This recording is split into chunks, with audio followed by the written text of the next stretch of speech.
پتھر بندھے ہوئے ہیں، میرے پیٹ پر 2 پتھر بندھے ہوئے ہیں۔ ہاں ہاں، ابراہیم نے چھری نکالی، بیٹا تیرے ذبح کرنے کا حکم ہو چکا ہے۔ بیٹا کہتا ابا جلدی کر، دیر کیوں کرتا ہے؟ ہاں ہاں، کہانی سنانی ہے لیاری والوں کو، ایسی اولاد بناؤ، ایسے باپ بنو، اللہ کے امر پر یوں قربان ہونا سیکھو۔ اور اب معصوم بچے کو حیران ہو کر ابراہیم دیکھتا ہے، بیٹا تجھے پتہ ہے میں کیا کہہ رہا ہوں؟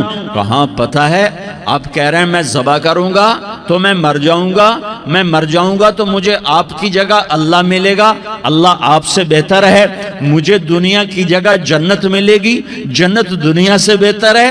پھر معصوم بچے کو ماں یاد آ جاتی ہے، پھر کہتا ہاں مجھے اپنی ماں کا غم ضرور ہے، اسے بڑا صدمہ ہوگا میرے مرنے کا۔ تو اپنا گریبان کھولا اور کرتا اتارا، کہا ابا میں جب مر جاؤں تو یہ کرتا سنبھال لو، یہ میری ماں کو دے دینا، یہ میری نشانی اس کے پاس رہے گی، جب کبھی میں یاد آؤں گا میرا کرتا دیکھ لیا کرے گی، اور تو اپنے کرتے میں مجھے کفن دے کر ادھر ہی دبا دینا، مجھے ادھر مکے نہ لے جانا کہ میری میت کو دیکھ کر میری ماں کو بڑا دکھ ہوگا، مجھے ادھر دبا دینا۔ ابا میرے ہاتھ باندھ دے، میرے پاؤں باندھ دے، اور لیاری والوں کو پیغام دے دو کہ اللہ پہ یوں قربان ہوا جاتا ہے۔ تم پیسے پہ لڑے، تم منصب پر لڑے، تم عہدوں پر لڑے، تم ایک دوسرے کے خون کے پیاسے ہوئے، کیا موت مر گئی ہے تمہارے لیے؟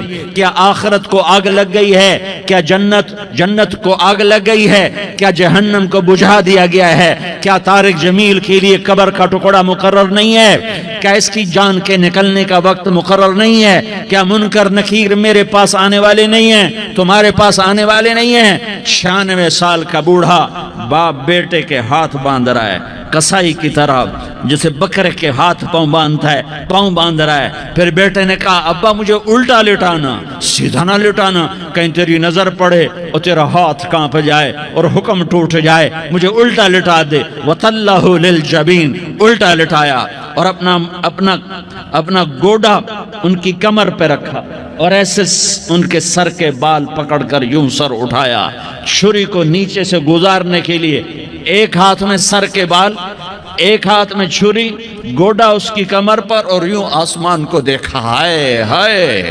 کائنات ہل گئی، ابراہیم کی نظر آسمانوں پر گئی، کیا فرشتوں میں ہلچل مچ گئی، فرشتوں کو کیا خبر کہ آگے کیا ہونے والا ہے؟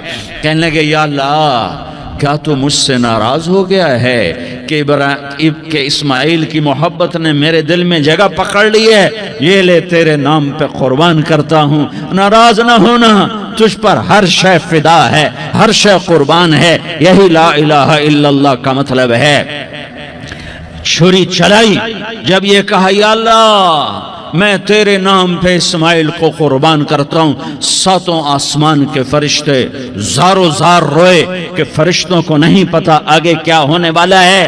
دوسری دفعہ 4000 سال بعد یہ طائف کی وادی ہے اور یہ محمد بن عبداللہ ہے اور یہ بھاگ رہے ہیں اور پیچھے پتھر پڑ رہے ہیں اور وہ بھاگ کے پیچھے پتھر پڑ رہے ہیں، پھر آپ گرتے ہیں، پھر اٹھ کے بھاگتے ہیں، پھر پتھر پڑتے ہیں، پھر آپ گرتے ہیں، پھر اٹھ کے بھاگتے ہیں، پھر پتھر پڑتے ہیں، پھر آپ بے ہوش ہوتے ہیں، زید بن حارثہ اٹھاتے ہیں، باغ میں پناہ لیتے ہیں، پھر آپ کو ہوش آتا ہے، پھر آپ اللہ کی بارگاہ میں دعا کرتے ہیں۔ اس دعا کو سن کر 7 آسمان کے فرشتے زارو زار روئے کہ یا اللہ آج میرا تجھ سے گلہ کرنے کو جی چاہ رہا ہے۔ اشکو الیک ضعف قوتی وقلت حیلتی وہوانی علی الناس، میرے رب آج میں تجھ سے گلہ کرتا ہوں، تو نے مجھے کن لوگوں کے حوالے کر دیا جنہوں نے مار مار پتھر مجھے لہو لہان کر دیا۔ اللہ کی غیرت، اللہ کا غضب حرکت میں آیا اور فرشتہ اترا، ہاں ہاں ہاں، یا تو میں کیا کہوں، دیکھو اپنے نبی کا معاف کرنا، دیکھو اپنے نبی کا معاف کرنا، دیکھو یہاں تو بیٹا ماں کو معاف کرنے کے لیے تیار نہیں، بھائی کو معاف کرنے کے لیے تیار نہیں، فرشتہ پہاڑوں کا آ گیا، یا رسول اللہ اگر آپ اجازت دیں تو ہم دونوں پہاڑوں کے اندر ان کو چکی کے پاٹ کی طرح مسل کے پیس کے کیما بنا دیں اور ان کو ختم کر دیں۔ تو میرے نبی نے فرمایا نہیں نہیں نہیں نہیں، مجھے امید ہے اگر انہوں نے کلمہ نہیں پڑھا تو ان کی نسلوں میں کوئی کلمہ پڑھنے والا آئے گا۔ میں نے معاف کیا ہے، میں نے معاف کیا ہے، اللہ کو پا لیا، سب کچھ پا لیا، اللہ کو کھو دیا، سب کچھ کھو دیا۔ یہ لا الہ الا اللہ کا پیغام ہے، یہ لا الہ الا اللہ کا پیغام ہے، یہ لا الہ الا اللہ کا پیغام ہے کہ مرنے سے پہلے اللہ کو راضی کر جاؤ۔ ہاں، حسین نے اللہ کو راضی کیا، یزید نے حکومت کو راضی کیا، اس نے حکومت پالی، وہ حکمران بنا، اس کے خاندان نے حکومت کی اور حکومت اس کی باندھی بنی، اور حسین نے جان دے کر نیزے پہ سر چڑھا دیا۔ کائنات کا افضل ترین خون ایسے پانی کی طرح سستا ہو کے زمین پر بہا۔ ظالم مظلوم کی کہانی کوئی نئی نہیں ہے، پرانی ہے، لیکن میں فقیر کی بات یاد رکھنا، مظلوم کبھی ناکام نہیں ہوتا اور ظالم کبھی کامیاب نہیں ہوتا۔ مظلوم بن جاؤ، حسین کے ساتھی بن جاؤ گے، ظالم بنو گے تو یزید کے ساتھی بنو گے۔ محرم میں کیا سارا سال یزید پہ لعنت پڑتی ہے، لیکن ظلم کرنے والا یاد رکھ لے کہ یزید کے ساتھ کھڑا کیا جائے گا۔ یزید کے ساتھ کھڑا ہونا کون پسند کرے گا؟ مظلوم بن جاؤ۔ آل رسول ذبح ہو رہے ہیں، حسین ذبح ہو رہا۔ کون حسین؟